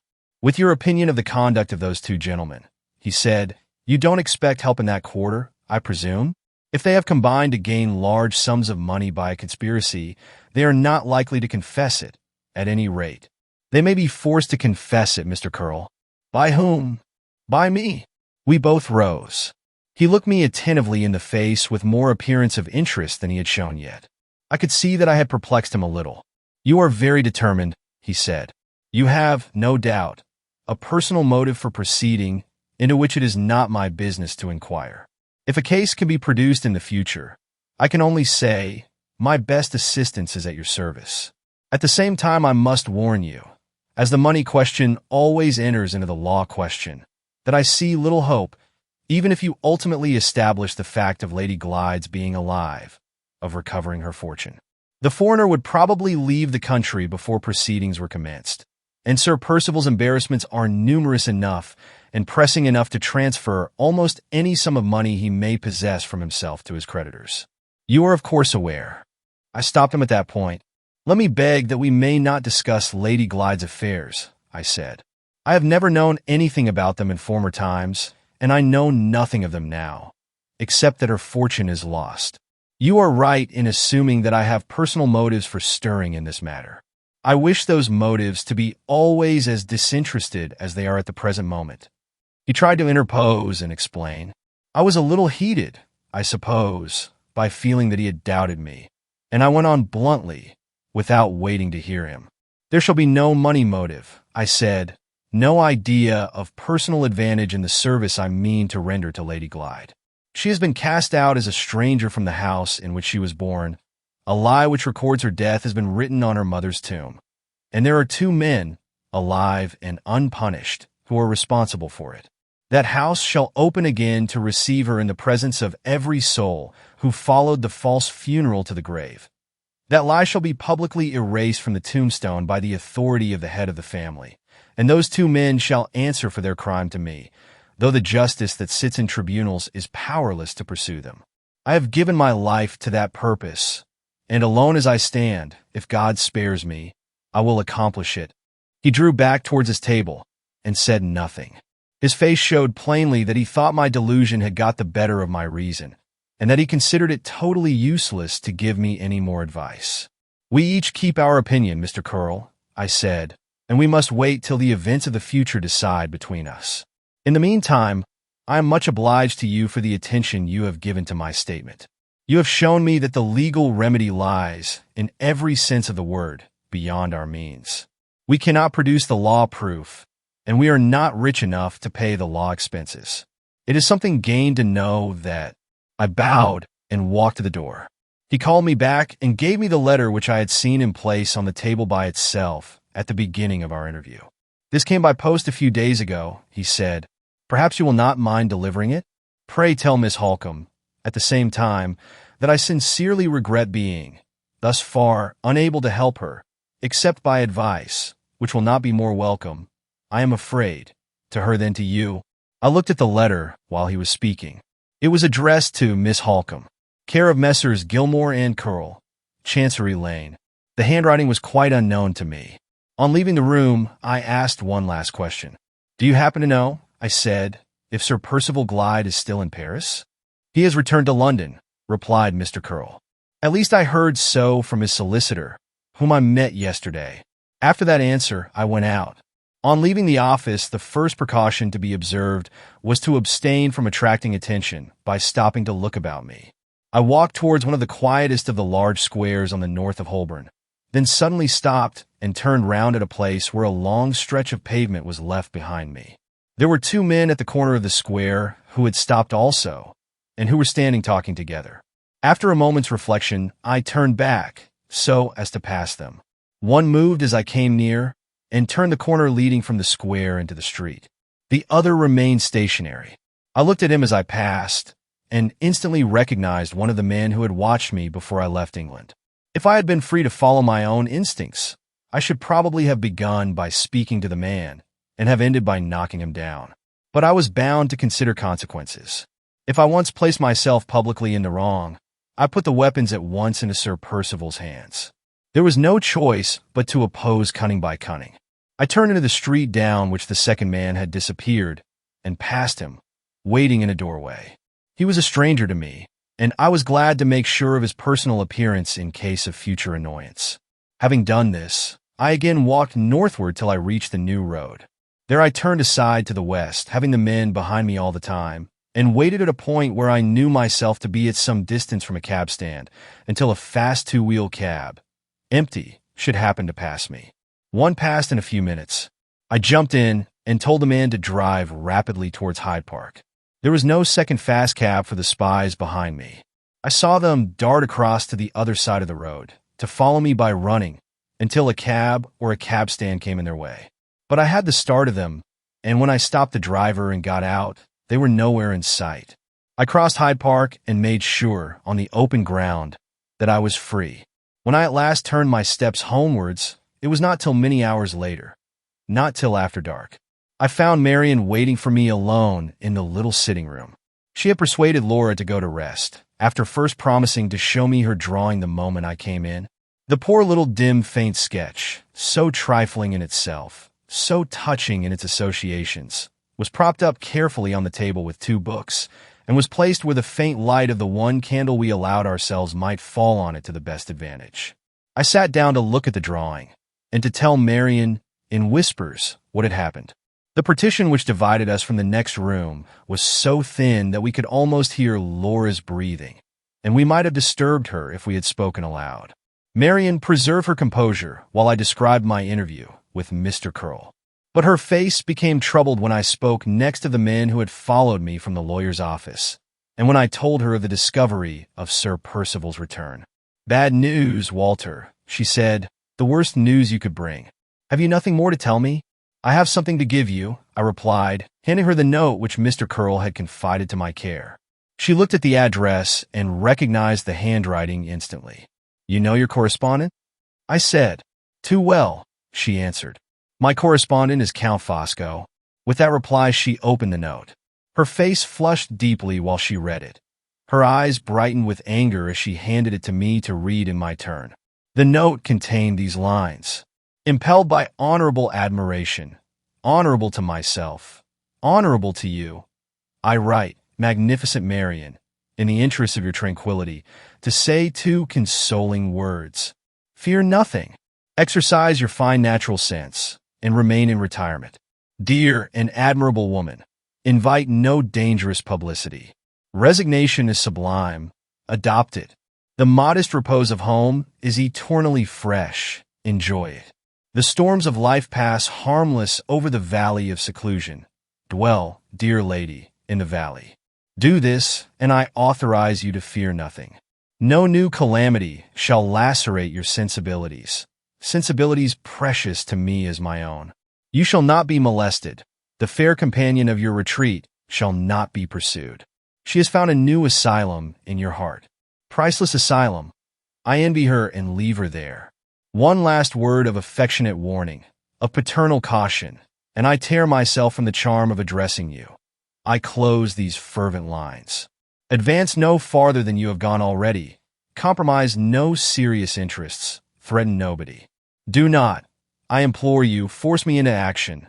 Me, the man of action, when it is the cherished object of my ambition to be passive, to restrict the vast reach of my energies and my combinations for your sake. If you have rash friends, moderate their deplorable ardor. If Mr. Hartright returns to England, hold no communication with him. I walk on a path of my own, and Percival follows at my heels. On the day when Mr. Hartright crosses that path, he is a lost man. The only signature to these lines was the initial letter F, surrounded by a circle of intricate flourishes. I threw the letter on the table with all the contempt that I felt for it. "He is trying to frighten you. A sure sign that he is frightened himself," I said. She was too genuine a woman to treat the letter as I treated it. The insolent familiarity of the language was too much for her self-control. As she looked at me across the table, her hands clenched themselves in her lap, and the old, quick, fiery temper flamed out again brightly in her cheeks and her eyes. "Walter," she said, "if ever those two men are at your mercy, and if you are obliged to spare one of them, don't let it be the Count. I will keep this letter, Marion, to help my memory when the time comes." She looked at me attentively as I put the letter away in my pocketbook. "When the time comes?" she repeated. "Can you speak of the future as if you were certain of it? Certain after what you have heard in Mr. Curl's office, after what has happened to you today?" "I don't count the time from today, Marion. All I have done today is to ask another man to act for me. I count from tomorrow." "Why from tomorrow?" "Because tomorrow I mean to act for myself." "How?" "I shall go to Blackwater by the first train and return, I hope, at night." "To Blackwater?" "Yes. I have had time to think since I left Mr. Curl. His opinion on one point confirms my own. We must persist to the last in hunting down the date of Laura's journey. The one weak point in the conspiracy, and probably the one chance of proving that she is a living woman, center in the discovery of that date." "You mean," said Marion, "the discovery that Laura did not leave Blackwater Park till after the date of her death on the doctor's certificate?" "Certainly. What makes you think it might have been after?" "Laura can tell us nothing of the time she was in London. But the owner of the asylum told you that she was received there on the 27th of July. I doubt Count Fosco's ability to keep her in London, and to keep her insensible to all that was passing around her more than one night. In that case, she must have started on the 26th, and must have come to London one day after the date of her own death on the doctor's certificate. If we can prove that date, we prove our case against Sir Percival and the Count." Yes, I see. But how is the proof to be obtained?" "Mrs. Michelson's narrative has suggested to me two ways of trying to obtain it. One of them is to question the doctor, Mr. Dawson, who must know when he resumed his attendance at Blackwater Park after Laura left the house. The other is to make inquiries at the inn to which Sir Percival drove away by himself at night. We know that his departure followed Laura's after the lapse of a few hours, and we may get at the date in that way. The attempt is at least worth making, and tomorrow I am determined it shall be made. And suppose it fails, I look at the worst now, Walter, but I will look at the best if disappointments come to try us. Suppose no one can help you at Blackwater. There are two men who can help me, and shall help me in London, Sir Percival and the Count. Innocent people may well forget the date, but they are guilty, and they know it. If I fail everywhere else, I mean to force a confession out of one or both of them on my own terms." All the woman flushed up in Marion's face as I spoke. "Begin with the Count," she whispered eagerly. "For my sake, begin with the Count. We must begin, for Laura's sake, where there is the best chance of success," I replied. The color faded from her face again, and she shook her head sadly. "Yes," she said, "you are right. It was mean and miserable of me to say that. I try to be patient, Walter, and succeed better now than I did in happier times. But I have a little of my old temper still left, and it will get the better of me when I think of the Count. His turn will come," I said. "But remember, there is no weak place in his life that we know of yet." I waited a little to let her recover her self-possession, and then spoke the decisive words. "Marion, there is a weak place we both know of in Sir Percival's life." "You mean the secret?" "Yes, the secret. It is our only sure hold on him. I can force him from his position of security. I can drag him and his villainy into the face of day, by no other means. Whatever the Count may have done, Sir Percival has consented to the conspiracy against Laura from another motive besides the motive of gain. You heard him tell the Count that he believed his wife knew enough to ruin him?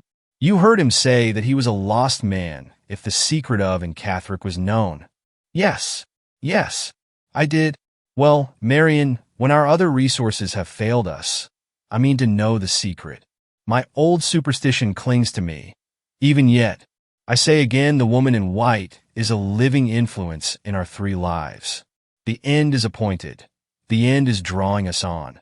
And in Catherine dead in her grave, points the way to it still. The story of my first inquiries in Hampshire is soon told. My early departure from London enabled me to reach Mr. Dawson's house in the forenoon. Our interview, so far as the object of my visit was concerned, led to no satisfactory result. Mr. Dawson's books certainly showed when he had resumed his attendance on Miss Holcombe at Blackwater Park, but it was not possible to calculate back from this date with any exactness, without such help from Mrs. Michelson as I knew she was unable to afford. She could not say from memory, who, in similar cases, ever can, how many days had elapsed between the renewal of the doctor's attendance on his patient and the previous departure of Lady Glyde. She was almost certain of having mentioned the circumstance of the departure to Miss Holcombe on the day after it happened, but then she was no more able to fix the date of the day on which this disclosure took place than to fix the date of the day before, when Lady Glyde had left for London. Neither could she calculate, with any nearer approach to exactness, the time that had passed from the departure of her mistress to the period when the undated letter from Madame Fosco arrived.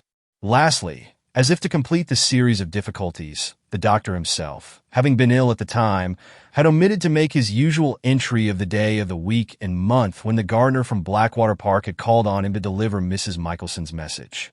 Hopeless of obtaining assistance from Mr. Dawson, I resolved to try next if I could establish the date of Sir Percival's arrival at Knowlesbury. It seemed like a fatality. When I reached Knowlesbury, the inn was shut up, and bills were posted on the walls. The speculation had been a bad one, as I was informed, ever since the time of the railway. The new hotel at the station had gradually absorbed the business, and the old inn, which we knew to be the inn at which Sir Percival had put up, had been closed about 2 months since. The proprietor had left the town with all his goods and chattels, and where he had gone I could not positively ascertain from anyone. The 4 people of whom I inquired gave me 4 different accounts of his plans and projects when he left Knowlesbury. There were still some hours to spare before the last train left for London, and I drove back again in a fly from the Knowlesbury station to Blackwater Park with the purpose of questioning the gardener and the person who kept the lodge.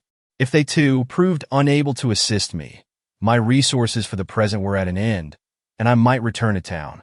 I dismissed the fly a mile distant from the park, and getting my directions from the driver, proceeded by myself to the house. As I turned into the lane from the high road, I saw a man with a carpet bag walking before me rapidly on the way to the lodge. He was a little man, dressed in shabby black, and wearing a remarkably large hat. I set him down, as well as it was possible to judge, for a lawyer's clerk, and stopped at once to widen the distance between us. He had not heard me, and he walked on out of sight, without looking back. When I passed through the gates myself, a little while afterwards, he was not visible. He had evidently gone on to the house. There were 2 women in the lodge. One of them was old, the other I knew at once by Marian's description of her, to be Margaret Porchet. I asked first if Sir Percival was at the park, and receiving a reply in the negative, inquired next when he had left it. Neither of the women could tell me more than that he had gone away in the summer. I could extract nothing from Margaret Porchet but vacant smiles and shakings of the head. The old woman was a little more intelligent, and I managed to lead her into speaking of the manner of Sir Percival's departure and of the alarm that it caused her. She remembered her master calling her out of bed, and remembered his frightening her by swearing. But the date at which the occurrence happened was, as she honestly acknowledged, quite beyond her. On leaving the lodge, I saw the gardener at work not far off. When I first addressed him, he looked at me rather distrustfully, but on my using Mrs. Michelson's name, with a civil reference to himself, he entered into conversation readily enough. There is no need to describe what passed between us. It ended, as all my other attempts to discover the date had ended. The gardener knew that his master had driven away, at night, sometime in July, the last fortnight or the last 10 days in the month, and knew no more. While we were speaking together, I saw the man in black, with a large hat, come out from the house and stand at some little distance observing us. Certain suspicions of his errand at Blackwater Park had already crossed my mind. They were now increased by the gardener's inability, or unwillingness, to tell me who the man was, and I determined to clear the way before me, if possible, by speaking to him.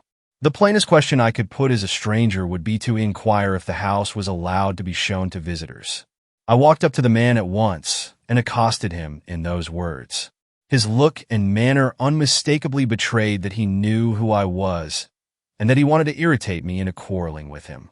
His reply was insolent enough to have answered the purpose, if I had been less determined to control myself. As it was, I met him with the most resolute politeness, apologized for my involuntary intrusion, which he called a trespass, and left the grounds. It was exactly as I suspected.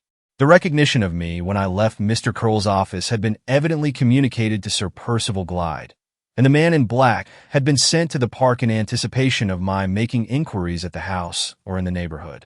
If I had given him the least chance of lodging any sort of legal complaint against me, the interference of the local magistrate would no doubt have been turned to account as a clog on my proceedings and a means of separating me from Marian and Laura for some days at least. I was prepared to be watched on the way from Blackwater Park to the station, exactly as I had been watched in London the day before. But I could not discover at the time whether I was really followed on this occasion or not.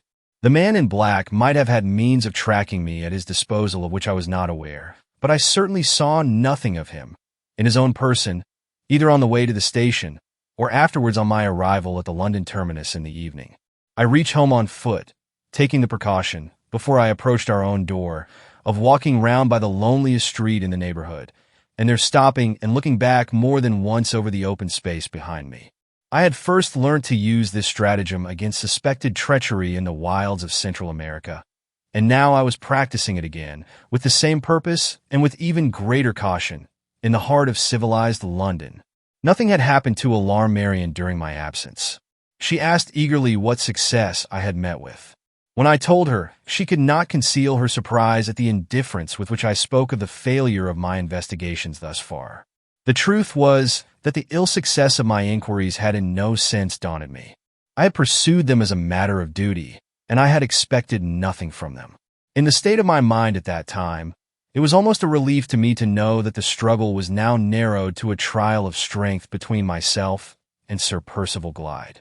The vindictive motive had mingled itself all along with my other and better motives, and I confess it was a satisfaction to me to feel that the surest way, the only way left, of serving Laura's cause, was to fasten my hold firmly on the villain who had married her. While I acknowledged that I was not strong enough to keep my motives above the reach of this instinct of revenge, I can honestly say something in my own favor on the other side. No base speculation on the future relations of Laura and myself, and on the private and personal concessions which I might force from Sir Percival, if I once had him at my mercy, ever entered my mind. I never said to myself, if I do succeed, it shall be one result of my success that I put it out of her husband's power to take her from me again. I could not look at her and think of the future with such thoughts as those. The sad sight of the change in her from her former self made the one interest of my love an interest of tenderness and compassion which her father or her brother might have felt, and which I felt, God knows, in my inmost heart. All my hopes looked no farther on now than to the day of her recovery. There, till she was strong again and happy again. There, till she could look at me as she had once looked, and speak to me as she had once spoken. The future of my happiest thoughts and my dearest wishes ended. These words are written under no prompting of idle self-contemplation.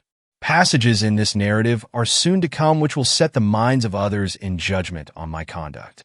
It is right that the best and the worst of me should be fairly balanced before that time. On the morning after my return from Hampshire, I took Marian upstairs into my working room, and there laid before her the plan that I had matured thus far, for mastering the one assailable point in the life of Sir Percival Glyde.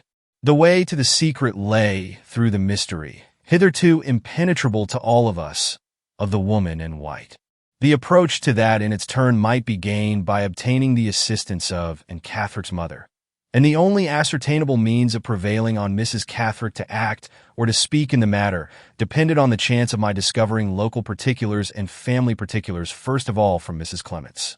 After thinking the subject over carefully, I felt certain that I could only begin the new inquiries by placing myself in communication with the faithful friend and protectress of Anne Catherick. The first difficulty, then, was to find Mrs. Clements. I was indebted to Marian's quick perception for meeting this necessity at once by the best and simplest means. She proposed to write to the farm near Limmeridge, Todd's Corner, to inquire whether Mrs. Clements had communicated with Mrs. Todd during the past few months. How Mrs. Clements had been separated from, and it was impossible for us to say. But that separation once effected, it would certainly occur to Mrs. Clements to inquire after the missing woman in the neighborhood of all others to which she was known to be most attached, the neighborhood of Limmeridge. I saw directly that Marian's proposal offered us a prospect of success, and she wrote to Mrs. Todd accordingly by that day's post. While we were waiting for the reply, I made myself master of all the information Marian could afford on the subject of Sir Percival's family and of his early life. She could only speak on these topics from hearsay, but she was reasonably certain of the truth of what little she had to tell. Sir Percival was an only child. His father, Sir Felix Glyde, had suffered from his birth under a painful and incurable deformity, and had shunned all society from his earliest years.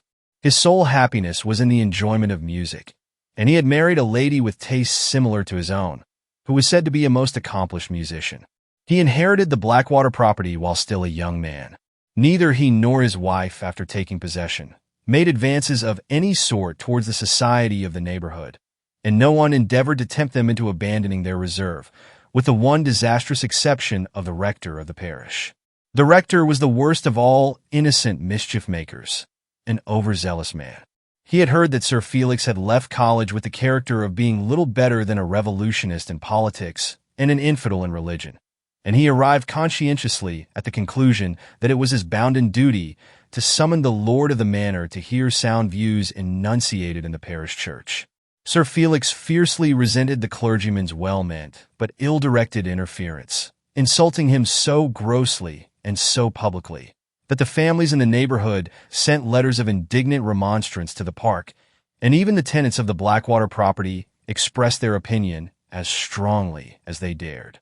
The baronet, who had no country tastes of any kind and no attachment to the estate or to any one living on it, declared that society at Blackwater should never have a second chance of annoying him, and left the place from that moment. After a short residence in London, he and his wife departed for the continent, and never returned to England again. They lived part of the time in France and part in Germany, always keeping themselves in the strict retirement which the morbid sense of his own personal deformity had made a necessity to Sir Felix. Their son, Percival, had been born abroad and had been educated there by private tutors. His mother was the first of his parents whom he lost. His father had died a few years after her, either in 1825 or 1826. Sir Percival had been in England as a young man, once or twice before that period, but his acquaintance with the late Mr. Fairley did not begin till after the time of his father's death. They soon became very intimate, although Sir Percival was seldom, or never, at Limmeridge House in those days. Mr. Frederick Fairley might have met him once or twice in Mr. Philip Fairley's company, but he could have known little of him at that or at any other time. Sir Percival's only intimate friend in the Fairley family had been Laura's father. These were all the particulars that I could gain from Marian. They suggested nothing which was useful to my present purpose, but I noted them down carefully, in the event of their proving to be of importance at any future period. Mrs. Todd's reply, addressed, by our own wish, to a post office at some distance from us, had arrived at its destination when I went to apply for it. The chances, which had been all against us hitherto, turned from this moment in our favor. Mrs. Todd's letter contained the first item of information of which we were in search. Mrs. Clements, it appeared, had, as we had conjectured, written to Todd's Corner, asking pardon in the first place for the abrupt manner in which she and Anne had left their friends at the farmhouse, on the morning after I had met the woman in white in Limmeridge churchyard, and then informing Mrs. Todd of Anne's disappearance, and entreating that she would cause inquiries to be made in the neighborhood, on the chance that the lost woman might have strayed back to Limmeridge. In making this request, Mrs. Clements had been careful to add to it the address at which she might always be heard of, and that address Mrs. Todd now transmitted to Marian. It was in London, and within half an hour's walk of our own lodging. In the words of the proverb, I was resolved not to let the grass grow under my feet. The next morning I set forth to seek an interview with Mrs. Clements. This was my first step forward in the investigation. The story of the desperate attempt to which I now stood committed begins here. The address communicated by Mrs. Todd took me to a lodging house situated in a respectable street near the Gray's Inn Road. When I knocked, the door was opened by Mrs. Clements herself. She did not appear to remember me and asked what my business was. I recalled to her our meeting in Limmeridge churchyard at the close of my interview there with the woman in white, taking special care to remind her that I was the person who assisted in Catherick, as and had herself declared, to escape the pursuit from the asylum. This was my only claim to the confidence of Mrs. Clements. She remembered the circumstance the moment I spoke of it, and asked me into the parlor, in the greatest anxiety to know if I had brought her any news of Anne. It was impossible for me to tell her the whole truth without, at the same time, entering into particulars on the subject of the conspiracy, which it would have been dangerous to confide to a stranger. I could only abstain most carefully from raising any false hopes, and then explained that the object of my visit was to discover the persons who were really responsible for Anne's disappearance. I even added, so as to exonerate myself from any after-reproach of my own conscience, that I entertained not the least hope of being able to trace her, that I believed we should never see her alive again, and that my main interest in the affair was to bring to punishment 2 men whom I suspected to be concerned in luring her away, and at whose hands I and some dear friends of mine had suffered a grievous wrong. With this explanation, I left it to Mrs. Clements to say whether our interest in the matter, whatever difference there might be in the motives which actuated us, was not the same, and whether she felt any reluctance to forward my object by giving me such information on the subject of my inquiries as she happened to possess. The poor woman was at first too much confused and agitated to understand thoroughly what I said to her. She could only reply that I was welcome to anything she could tell me in return for the kindness I had shown to Anne, but as she was not very quick and ready, at the best of times, in talking to strangers, she would beg me to put her in the right way, and to say where I wished her to begin.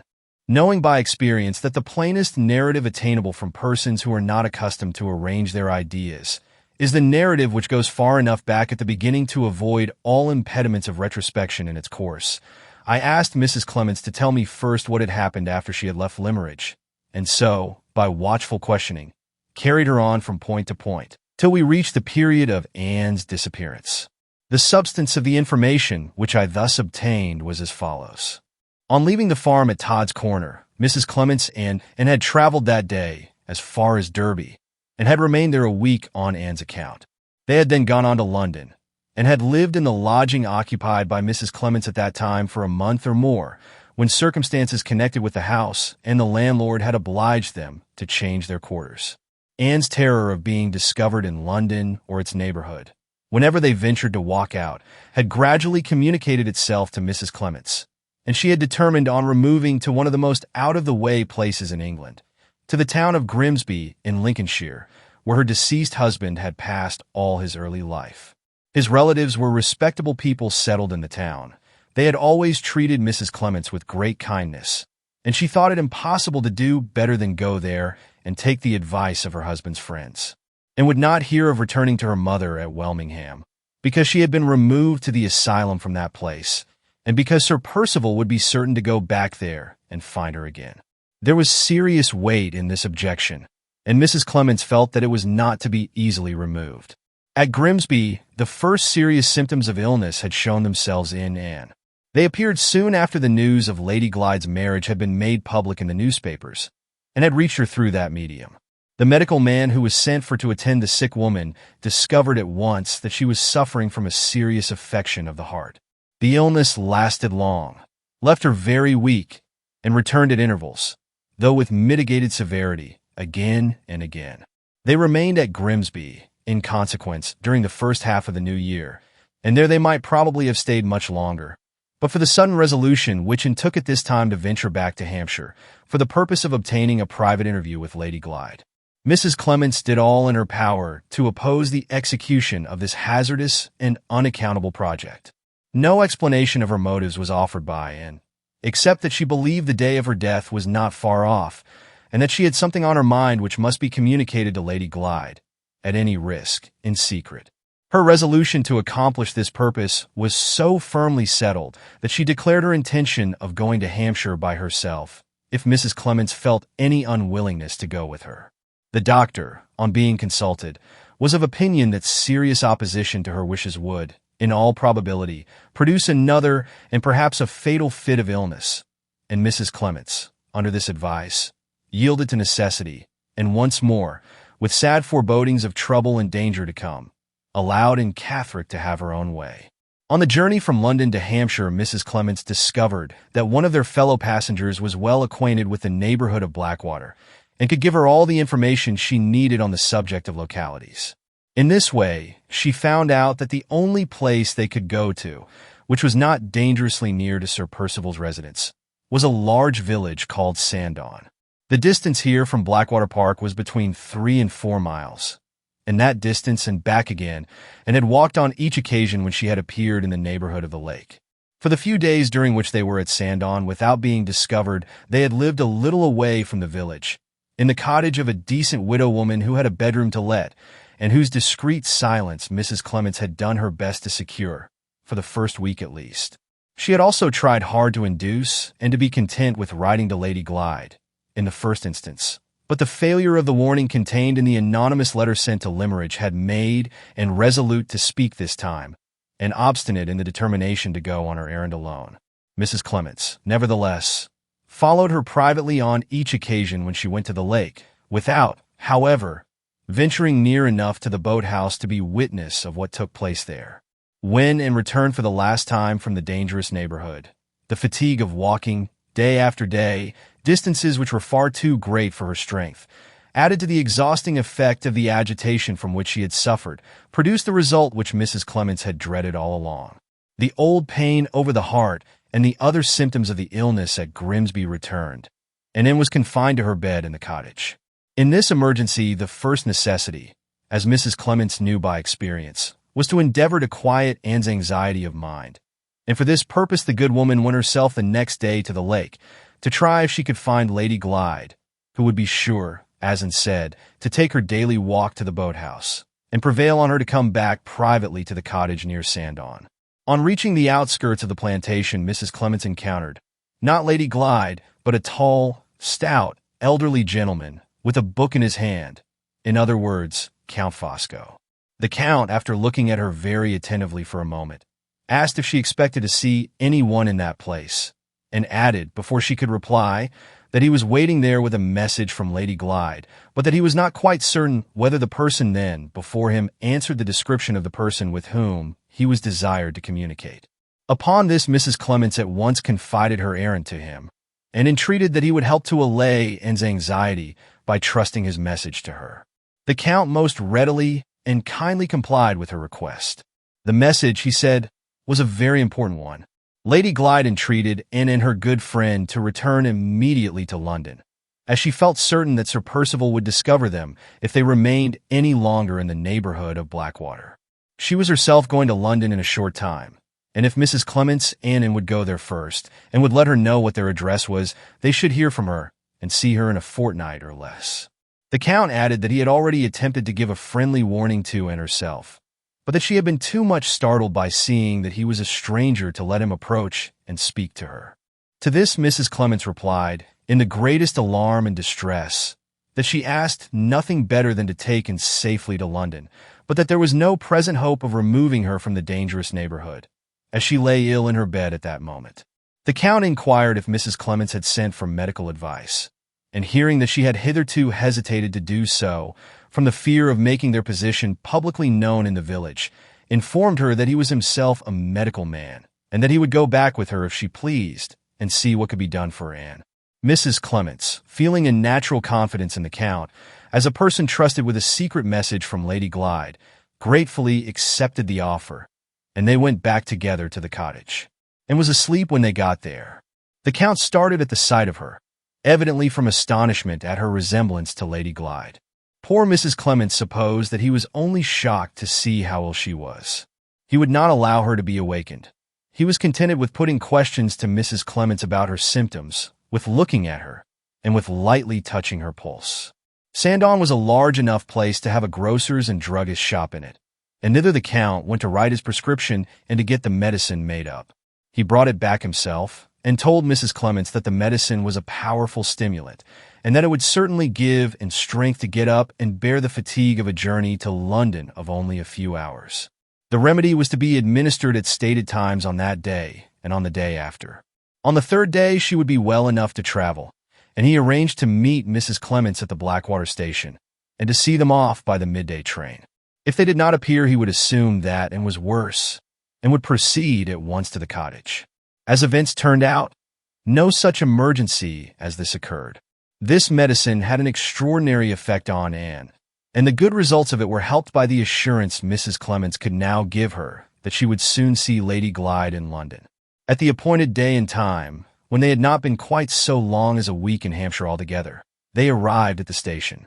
The Count was waiting there for them, and was talking to an elderly lady who appeared to be going to travel by the train to London also. He most kindly assisted them, and put them into the carriage himself, begging Mrs. Clements not to forget to send her address to Lady Glyde. The elderly lady did not travel in the same compartment, and they did not notice what became of her on reaching the London terminus. Mrs. Clements secured respectable lodgings in a quiet neighborhood, and then wrote, as she had engaged to do, to inform Lady Glyde of the address. A little more than a fortnight passed, and no answer came. At the end of that time, a lady, the same elderly lady whom they had seen at the station, called in a cab and said that she came from Lady Glyde, who was then at an hotel in London, and who wished to see Mrs. Clements for the purpose of arranging a future interview with Anne. Mrs. Clements expressed her willingness, and being present at the time, and entreating her to do so, to forward the object in view, especially as she was not required to be away from the house for more than half an hour at the most.